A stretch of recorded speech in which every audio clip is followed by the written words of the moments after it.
नमस्कार दोस्तों, the champions में आप सभी लोगों का स्वागत है। दोस्तों, इस वीडियो में हम देखने वाले हैं इलेक्ट्रीशियन ट्रेड के इंपॉर्टेंट क्वेश्चन जो कि एग्जाम में पूछे गए हैं। जी हाँ दोस्तों, एग्जाम में पूछे गए हैं, मैं वो करा रहा हूँ। ठीक है फ्रेंड्स, तो देखिए मतलब यहाँ पे मिक्स क्वेश्चन रहेंगे, ठीक है ना। इसमें मैथ का भी क्वेश्चन आ जाएगा, लेकिन मैथ को हम छोड़ेंगे, हम केवल इलेक्ट्रीशियन ट्रेड का क्वेश्चन देखेंगे, ठीक ना। तो देखिए यहाँ पे क्वेश्चन है, कारखाने में कार्य शुरू करने से पहले सुरक्षा विनिर्देशन देने का उद्देश्य क्या है? तो ऑप्शन 1 करेक्ट है। यह सुनिश्चित करना कि कर्मचारी संभावित संकटों और सुरक्षा प्रक्रियाओं से अवगत हों, ठीक है ना। आइए अगला क्वेश्चन देख लेते हैं दोस्तों। अगला क्वेश्चन है कि सुरक्षा निरीक्षण करने का प्राथमिक उद्देश्य क्या है? तो संभावित खतरों की पहचान करना, ठीक है ना दोस्तों। उसके बाद मैथ का क्वेश्चन है, ठीक है। और यहाँ पे जो है ये करंट का है, जो भी मतलब यहाँ पे देखें, ये जो टेक्नीशियन का है ना, मतलब इलेक्ट्रिकल का है। समांतर परिपथ में अधिक प्रतिरोधक शामिल किए जाने पर उसके तुल्य प्रतिरोध पर क्या प्रभाव होता है दोस्तों? तो जो है तुल्य प्रतिरोध क्या होता है, वो घटता है, ठीक है ना। समांतर परिपथ में अगर हम जो है अधिक प्रतिरोधक शामिल किए कर देंगे तो उसका जो तुल्य प्रतिरोध होगा वो और घटेगा, ठीक है ना। चलिए अगला क्वेश्चन देखते हैं दोस्तों। यहाँ पर देखिए, ये भी इंपॉर्टेंट है। तो कितने पूछ रहा है कि कितने डेसिबल से अधिक रव स्तर के संपर्क में आने वाले कर्मचारियों को पीपीई मानकों के अनुसार श्रवण सुरक्षा का उपयोग करना आवश्यक है? तो 85 डेसिबल से अधिक अगर जो है फ्रेंड्स, अधिक डेसिबल का अगर साउंड है तो उसके में जो है आने वाले कर्मचारियों को पीपीई मानकों के अनुसार श्रवण सुरक्षा का उपयोग करना जरूरी है, ठीक है ना। चलिए आइए अगला क्वेश्चन देखते हैं। निम्नलिखित में से किस प्रशिक्षण केंद्र में 250 मेगावाट का हाइड्रो सिम्युलेटर मौजूद है? तो ऑप्शन नंबर 1 जल विद्युत प्रशिक्षण केंद्र, राष्ट्रीय विद्युत प्रशिक्षण संस्थान, नंगल, ठीक है। आइए अगला क्वेश्चन देखते हैं दोस्तों। कह रहा है कि किसी परिपथ में 24 वोल्ट की वोल्टता और 6 एम्पियर की धारा प्रवाहित हो रही है तो उसका प्रतिरोध कितना होगा दोस्तों? तो R बराबर होता है V/I, यानी कि 24/6। तो 6 चौको 24 यानी कि 4 ओम इसका राइट आंसर आ जाएगा, ठीक है। अगला क्वेश्चन है, तेल या विलायकों को पोंछने के लिए उपयोग किए जाने वाले पुराने सूती कपड़ों को, तो ऑप्शन नंबर 4 करेक्ट है, एक टाइट फिटिंग ढक्कन वाले किसी निर्दिष्ट धातु कंटेनर में डाला जाना चाहिए, ठीक है दोस्तों। आइए आगे बढ़ते हैं। कार्यस्थल दुर्घटनाओं को रोकने में सबसे महत्वपूर्ण कारक क्या है? तो ऑप्शन नंबर 4 संकटों की पहचान और नियंत्रण के लिए सक्रिय कदम उठाना। दोस्तों, जब ये वीडियो खत्म होने वाला रहेगा तो मैं आपको एक बात बताऊंगा, उसको जरूर सुनिएगा, ठीक है ना फ्रेंड्स। आपके लिए बहुत ही महत्वपूर्ण बात होगी, ठीक है ना। आइए अगला पहले क्वेश्चन कर लेते हैं, उसके बाद मैं आपको बताऊँगा, ठीक है ना। तो अगला प्रश्न है कि विद्युत परिपथ में धारा प्रवाहित होने के लिए न्यूनतम आवश्यक स्थिति क्या है? तो ऑप्शन नंबर 3 एक बंद लूप या पथ होना आवश्यक है, ठीक है ना। अगला प्रश्न देखते हैं दोस्तों। देखिए कह रहा है कि एक श्रेणी समानांतर परिपथ में क्रमशः 3 ओम, 6 ओम, 9 ओम मान वाले 3 प्रतिरोधक समांतर क्रम में जुड़े हुए हैं, ठीक है फ्रेंड्स। तो पहले क्या करेंगे, हम 3 और 6, 9 का पहले तुल्य प्रतिरोध निकालेंगे। 1/3 प्लस 1/6 प्लस 1/9 से निकालेंगे दोस्तों, फिर जितना आएगा उसको पलट देंगे, ठीक है ना फ्रेंड्स। तो जो आएगा फिर क्या करना है कि इस संयोजन को 10 ओम के प्रतिरोधक के साथ श्रेणी क्रम में जोड़ा जाता है दोस्तों। चलिए हम पहले निकाल लेते हैं फ्रेंड्स। देखिए 1/3 प्लस 1/6 प्लस 1/9, तो इसका एलसीएम लेंगे तो 9 आएगा। 3 तरीके 9 यानी कि ऊपर 3 प्लस 2 आएगा, ठीक है। और उसके बाद जो है एक क्या आएगा, मतलब 1/3 करना है प्लस 1/6 प्लस 1/9 करना है, और तो 9 एलसीएम होगा फ्रेंड्स, ठीक है ना। तो 3 तरीके 9 यानी कि 3 ऊपर आएगा, ठीक है। नहीं 3, 9, 6 का जो एलसीएम आएगा दोस्तों 18 आएगा, ठीक है ना। 18 तो नीचे 18 लिखेंगे, और जो है 3 6 18 ऊपर 6 प्लस 3 6 3 9 9 2 11 11/18 और पलट देंगे तो 18/11 आएगा, ठीक है। अब क्या करना है, इस 18/11 में, ठीक है, आपको प्लस 10 करना है। तो प्लस 10 करेंगे तो आएगा 11.6 ओम आएगा, ठीक है दोस्तों। सिंपल है, आप लगा सकते हैं, आपको थोड़ा सा भी पढ़ेंगे इसको आप लगा लेंगे, ठीक है ना। अगला क्वेश्चन क्या कह रहा है कि ये तो मतलब फिर इंग्लिश है, ठीक है, इसको हम हटाते हैं यहाँ से, ठीक है ना। परिपथ के लिए प्रतिरोधक चुनते समय सहायता आपके चयन को कैसे प्रभावित करती है? तो ऑप्शन नंबर 2 करेक्ट है, उच्च परिशुद्धता की आवश्यकता वाले परिपथों के लिए निम्न सहायता वाला प्रतिरोधक बेहतर होता है, ठीक है ना। आइए कार्यस्थल पर स्वास्थ्य, सुरक्षा और पर्यावरण संबंधी दिशा निर्देशों को लागू करने का मुख्य उद्देश्य क्या है? मानव स्वास्थ्य और पर्यावरण की सुरक्षा सुनिश्चित करना। परमाणु के रासायनिक गुणों का निर्धारण कौन करता है? तो प्रोटॉन और इलेक्ट्रॉन करते हैं, याद रखिएगा कौन, प्रोटॉन और इलेक्ट्रॉन करते हैं, ठीक है ना। इंपॉर्टेंट क्वेश्चन है ये वाला। परमाणु के बोर मॉडल का क्या महत्व है? यह इलेक्ट्रॉनों को नाभिक के परितः निश्चित कक्षाओं में विद्यमान बताता है, ठीक है ना। इंपॉर्टेंट है। कर्मचारियों के लिए आधारभूत सुरक्षा प्रशिक्षण में सक्रिय रूप से भाग लेना क्यों महत्वपूर्ण है? तो सुरक्षा जागरूकता और कार्यविधियों को बढ़ावा देने के लिए, ठीक है ना। अगला क्वेश्चन है, जब किसी इंसुलेटर का तापमान बढ़ता है तो उसके प्रतिरोध पर क्या प्रभाव पड़ता है? तो उसका जो प्रतिरोध है वो थोड़ा कम हो जाता है। जब किसी इंसुलेटर का जो तापमान बढ़ता है तो उसका प्रतिरोध क्या होता है, कम हो जाता है, ठीक है, याद रखिएगा। आइए आगे बढ़ते हैं दोस्तों। परिनालिका के अंदर चुंबकीय क्षेत्र की दिशा क्या है? तो परिनालिका के अक्ष के अनुदिश होता है। याद रखिएगा, परिनालिका यानी कि सोलेनॉइड बोलते हैं। इसके अंदर चुंबकीय क्षेत्र की जो दिशा होती है वो परिनालिका के अक्ष के एक्सिस के अनुदिश होती है। ठीक है ना। अगला क्वेश्चन है, चुंबकीय परिपथ में एमएमएफ की प्राथमिक भूमिका क्या है? तो ऑप्शन नंबर 3, चुंबकीय प्रेरण के लिए आवश्यक चुंबकन बल प्रदान करना। ठीक है ना, चुंबकीय प्रेरण के लिए आवश्यक बल प्रदान करना। आइए आगे बढ़ते हैं, अगला क्वेश्चन देखते हैं दोस्तों। तो देखते हैं, सेलों को श्रेणी क्रम में जोड़ने का प्राथमिक लाभ क्या है? सेलों को श्रेणी क्रम में जोड़ने का प्राथमिक लाभ क्या है दोस्तों? तो वोल्टता में वृद्धि, वोल्टता में वृद्धि। अगर हमको दोस्तों जो दूसरा ऑप्शन दिया है धारा क्षमता में वृद्धि, अगर हमको धारा क्षमता में वृद्धि करना है तो सेलों को हमको समांतर क्रम में जोड़ना चाहिए। ठीक है। अगला क्वेश्चन देखते हैं दोस्तों, बैटरी को स्टोर करते समय लघु परिपथ को रोकने के लिए क्या सावधानी बरतनी चाहिए दोस्तों? तो ऑप्शन नंबर 2, बैटरी को शुष्क वातावरण में स्टोर करना चाहिए, यानी कि नमी वाले स्थानों पर नहीं रखना चाहिए, बैटरी को शुष्क वातावरण में स्टोर करना चाहिए। ठीक है। अगला क्वेश्चन देखते हैं, कह रहा है कि एसी परिपथ में वास्तविक शक्ति वोल्टता और धारा के बीच में गणितीय संबंध क्या है? तो P बराबर होता है V गुणे I, यानी कि पावर बराबर शक्ति बराबर वोल्टेज गुणे करंट होता है। ठीक है। अगला क्वेश्चन है कि छेनी का उपयोग करने के लिए अनुशंसित तरीका क्या है? तो बेहतर लचीलेपन के लिए छेनी को ढीला पकड़ना, बेहतर लचीलेपन के लिए छेनी को ढीला पकड़ना। ठीक है दोस्तों। तो लास्ट वाली बात जरूर सुनिएगा दोस्तों। ठीक है ना, वीडियो को बीच में मत छोड़िएगा। ठीक है।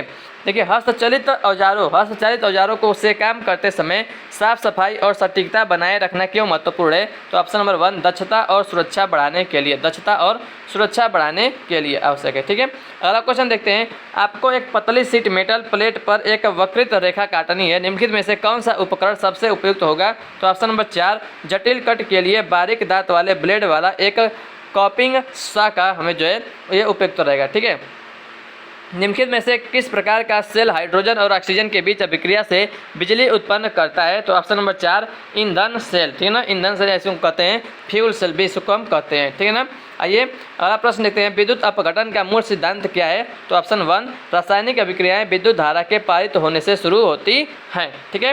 अगला क्वेश्चन है, विद्युत चुंबक के निर्माण के पीछे क्या सिद्धांत है? तो ऑप्शन नंबर 4, किसी धारावाही चालक द्वारा चुंबकीय क्षेत्र का निर्माण, किसी धारावाही चालक द्वारा चुंबकीय क्षेत्र का निर्माण। ठीक है। अगला क्वेश्चन है कि विद्युत अपघटन में एनोड को अक्सर इलेक्ट्रॉन दाता क्यों कहा जाता है? तो ऑप्शन नंबर 3 करेक्ट है, क्योंकि दोस्तों एनोड ऑक्सीकरण के दौरान इलेक्ट्रॉन खो देता है, जिससे यह परिपथ के लिए इलेक्ट्रॉनों का स्रोत बन जाता है। ठीक है ना, बहुत इंपॉर्टेंट है दोस्तों। विद्युत अपघटन में एनोड को अक्सर इलेक्ट्रॉन दाता क्यों कहा जाता है? क्योंकि एनोड ऑक्सीकरण के दौरान इलेक्ट्रॉन खो देता है, जिससे यह परिपथ के लिए इलेक्ट्रॉनों का स्रोत बन जाता है। अगला क्वेश्चन देखते हैं दोस्तों, ईंधन सेल वाहन में उत्प्रेरक की परिवर्तित का प्राथमिक कार्य क्या है? तो हानिकारक प्रदूषकों के उत्सर्जन को रोकना। ठीक है। अगला क्वेश्चन है कि देखते हैं फ्रेंड्स, ये तो जीके का प्रश्न है। ठीक है ना, फ्लेमिंग के बाएं हाथ के नियम का उपयोग निम्नलिखित में से किसकी दिशा निर्धारित करने के लिए किया जाता है? तो फ्लेमिंग के बाएं हाथ का नियम दोस्तों देखिए, चुंबकीय क्षेत्र से गुजरने वाले चालक में प्रेरित विद्युत वाहक बल को निर्धारित करने के लिए इसका प्रयोग किया जाता है। दोस्तों याद रखिएगा, जो फ्लेमिंग के बाएं हाथ का नियम है वो मोटर के लिए होता है, और जो दाएं हाथ का नियम होता है वो जनरेटर के लिए होता है। ये बहुत इंपॉर्टेंट पॉइंट है। ठीक है ना। आइए आगे बढ़ते हैं दोस्तों। अगला हम देखते हैं क्वेश्चन, पल्स चार्जिंग का उपयोग अक्सर किसके लिए किया जाता है? तो पल्स चार्जिंग का प्रयोग लिथियम आयन बैटरी के लिए किया जाता है। ठीक है।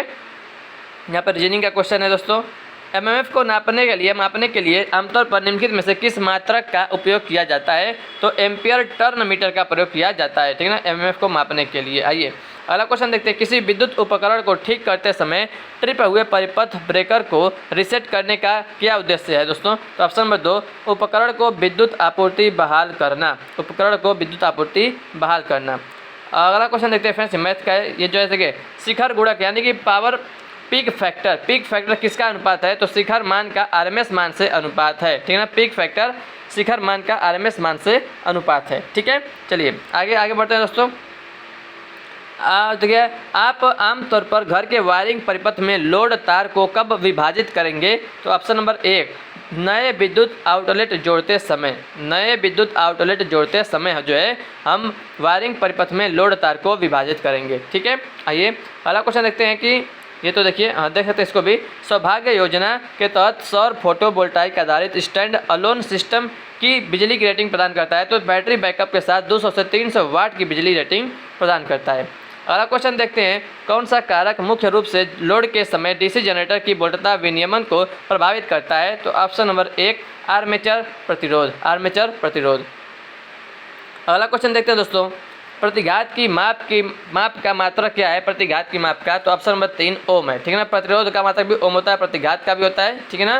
प्रतिघात भी दो प्रकार का होता है, इंडक्टिव रिएक्टेंस और एक जो है कैपेसिटिव रिएक्टेंस, दोनों का जो मात्रक होता है ओम ही होता है, ठीक है दोस्तों। सीमेंस जो है वो चालकता का मात्रक होता है, प्रेरण का मात्रक हेनरी होता है प्रेरकत्व का, ठीक है ना। और कैपेसिटेंस का जो होता है वो फैराड होता है, ठीक है ना।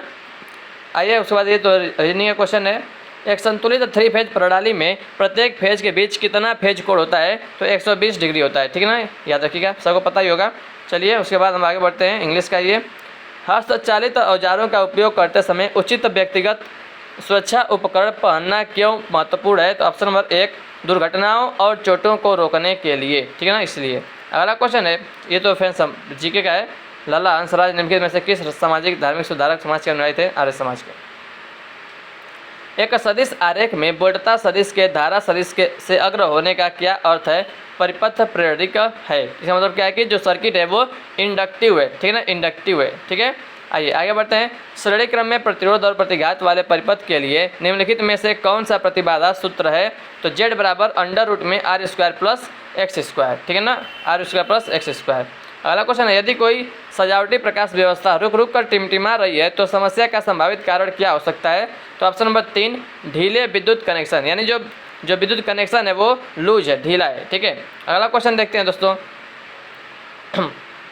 डीसी जनरेटर में कम्यूटेटर का प्राथमिक कार्य क्या है? डीसी जनरेटर में कम्यूटेटर का प्राथमिक कार्य क्या है? बाहरी परिपथ में एक दिशीय धारा प्रवाह सुनिश्चित करना, ठीक है ना, कम्यूटेटर का प्राथमिक कार्य है। अगला क्वेश्चन, एक संतुलित 3 फेज प्रणाली में उदासीन धारा है कितनी है? 0 के बराबर होती है, संतुलित में, ठीक है ना, संतुलित में 3 फेज प्रणाली में उदासीन धारा 0 होती है, ठीक है। यदि डीसी मोटर चलते समय धुआं या असामान्य गंध देती है तो इसका क्या कार्रवाई की जानी चाहिए? ऑप्शन नंबर 1 तत्काल मोटर बंद कर देनी चाहिए और जांच करनी चाहिए। अगला क्वेश्चन देखते हैं दोस्तों, निम्नलिखित में से कौन सा भारतीय विद्युत नियम खतरे की सूचना के उपयोग को अनिवार्य बनाता है? चौथा सही है, IE नियम 35, IE नियम 35, ठीक है। ये इंग्लिश का है, रीजनिंग का है, बताते हैं इसको।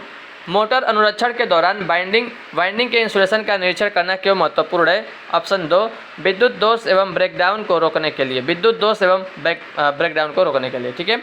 अगला क्वेश्चन है, डिजिटल सीआरओ का कौन सा लाभ तेजी से बदलते तरंगों रूपों को सटीक रूप से कैप्चर की उनकी क्षमता में योगदान देता है? तो दीर्घ स्थायित्व मोड, ठीक है ना, दीर्घ स्थायित्व मोड। अगला क्वेश्चन है, किस प्रकार के डीसी जनरेटर का उपयोग आमतौर पर ट्रैक्शन सिस्टम आदि अनुप्रयोगों में किया जाता है जहां उच्च प्रवर्तन बलाघूर्ण की आवश्यकता होती है? तो option number 2 DC series generator, यानी कि सीरीज जनरेटर, ठीक है।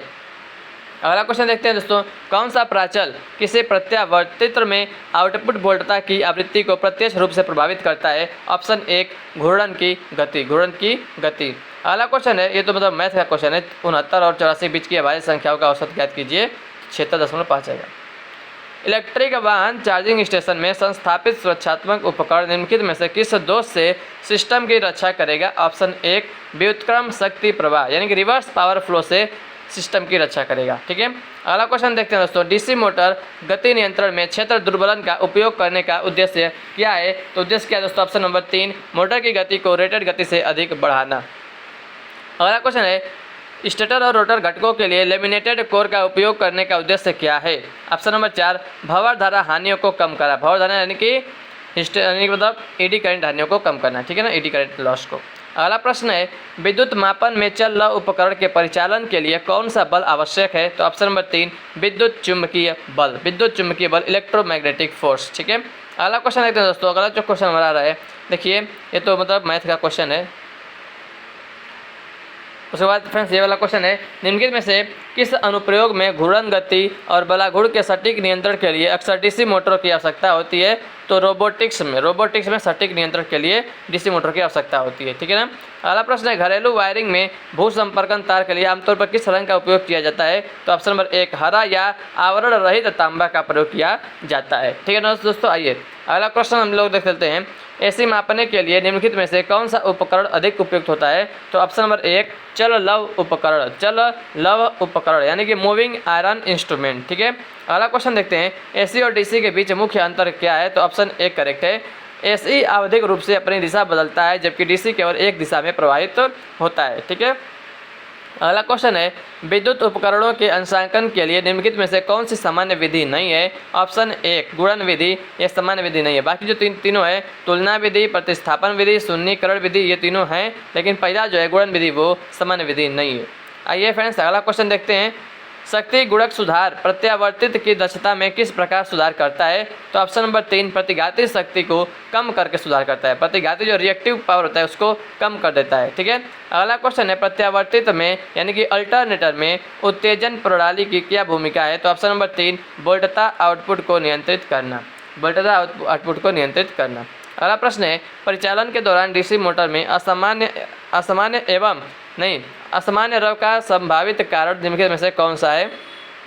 ठीक है, तो घिसे हुए बेयरिंग। ठीक है, अगला क्वेश्चन देते हैं दोस्तों, नई इमारतों का कनेक्टेड लोड कितना है जो ऊर्जा संरक्षण बिल्डिंग कोड पर लागू होता है? तो ऑप्शन नंबर 4 500 किलोवाट या उससे अधिक। ठीक है, अगला क्वेश्चन देखते हैं, भूसंपर्कन प्रणालियों में भू प्रतिरोध को कम करने में चारकोल किस प्रकार योगदान देता है? तो ऑप्शन नंबर 3 मृदा से नमी को अवशोषित करके।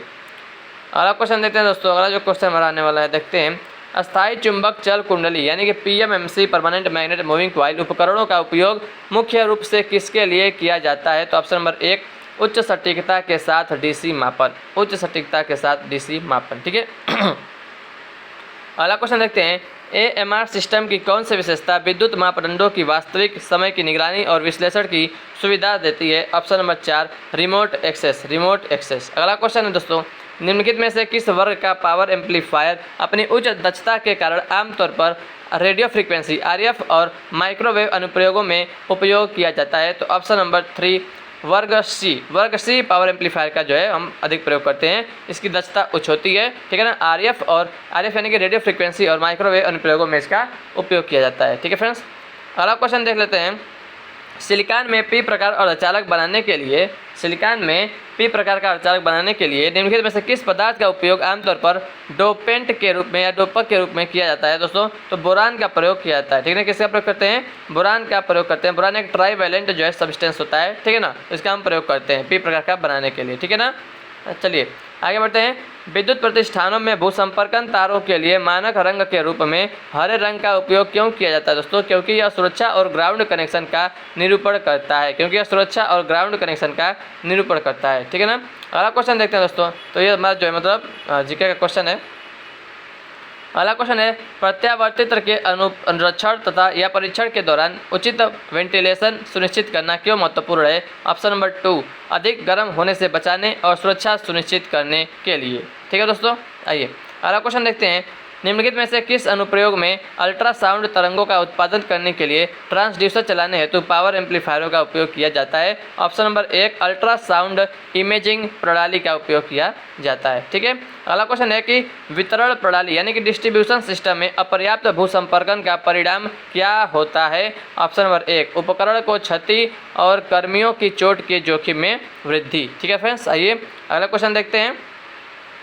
उपकेंद्र भूसंपर्कन इलेक्ट्रोड के लिए स्थान का चयन करते समय निम्नलिखित में से किस कारक पर विचार नहीं किया जाता है? ऑप्शन नंबर 1 परिवेश का तापमान यानी कि परिवेश के टेम्परेचर पर जो है विचार नहीं किया जाता है। ठीक है, अगला क्वेश्चन दोस्तों दिया है, तो ये कौन सा क्वेश्चन है? PD 8 एक निश्चित तरीके से, अच्छा ये तो रीजनिंग का क्वेश्चन है। ठीक है ना, अगला क्वेश्चन है, बोरान को सिलिकॉन में मिलाने के से जो है किस प्रकार का अर्धचालक उत्पन्न होता है? बोरान को सिलिकॉन में अगर मिलाएंगे तो दोस्तों ऑप्शन 1 P प्रकार का अर्धचालक जो है वो बनकर तैयार होगा। ठीक है ना फ्रेंड्स, P प्रकार का अर्धचालक बन जाएगा। आइए देखते हैं अगला क्वेश्चन है, अपनी उत्कृष्ट चालकता और संक्षारण प्रतिरोध के कारण निम्नलिखित में से कौन सा तार भूसंपर्कन के लिए सबसे उपयुक्त है? तो ऑप्शन नंबर 1 तांबे का तार दोस्तों। ठीक है ना, अगला क्वेश्चन है, उपकेंद्रों पर भूसंपर्कन की दैनिक अनुरक्षण गतिविधियों का रिकॉर्ड बनाए रखना क्यों आवश्यक है? क्योंकि दोस्तों ऑप्शन नंबर 2 सुरक्षा मानकों का अनुपालन सुनिश्चित करने के लिए। सुनिश्चित करने के लिए। ठीक है ना फ्रेंड्स, ये जो है मैथ क्वेश्चन आ गया है।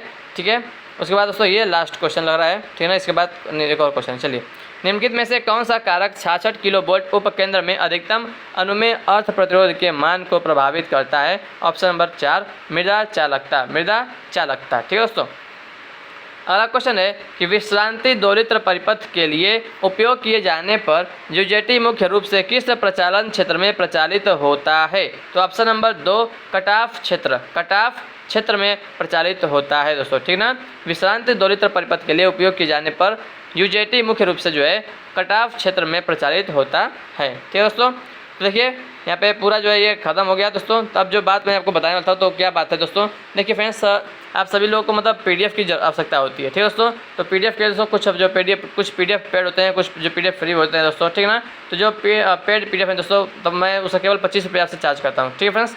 तो दोस्तों अगर आप चाहते हैं मान लीजिए मैं जो है नया जो वीडियो लाऊंगा दोस्तों, उसका पीडीएफ आपको फ्रेंड्स खरीदेंगे तो हर बार आपको 25 रुपये देना पड़ेगा दोस्तों, ठीक है ना। मतलब ऐसे करते हैं आपका बहुत ज़्यादा पैसा हो जाएगा दोस्तों। तो मैं सोच रहा हूँ ऐसा कि मतलब जो है एक ग्रुप बनाता हूँ दोस्तों, ठीक है ना। उसमें वही लड़के रहेंगे, मतलब आपको केवल एक बार जो है बस 100 रुपये देने की जरूरत पड़ेगी, केवल मान ली मतलब हमेशा के लिए आपको हमेशा जो भी नया जो मैं आपको वीडियो लगा रहा हूँ दोस्तों, उस सभी का पीडीएफ जो है उस ग्रुप में मैं भेज दूंगा दोस्तों। और आप उसमें मतलब केवल 100 रुपये में आप जो है जुड़ सकते हैं उसमें, ठीक है दोस्तों। मैंने मतलब कि समझ गए होंगे कि 100 रुपये आप बस दिया रहेंगे, बाकी जो भी पिछला वीडियो का मतलब जितना भी पीडीएफ है दोस्तों, ठीक है ना, चाहे वो आने वाले नेक्स्ट वीडियो का हो, चाहे वो जो मैं आपको पढ़ा चुका हूँ अपने चैनल पर पूरा उसका जो पीडीएफ है वो सब मैं दोस्तों केवल आपको 100 रुपये में सब शेयर कर दूंगा दोस्तों उसी ग्रुप में, ठीक है दोस्तों। तो वो लड़के जो है उसी ग्रुप में वो जुड़े रहेंगे दोस्तों, ठीक है ना। बाकी और कोई अदर नहीं रहेगा उसमें।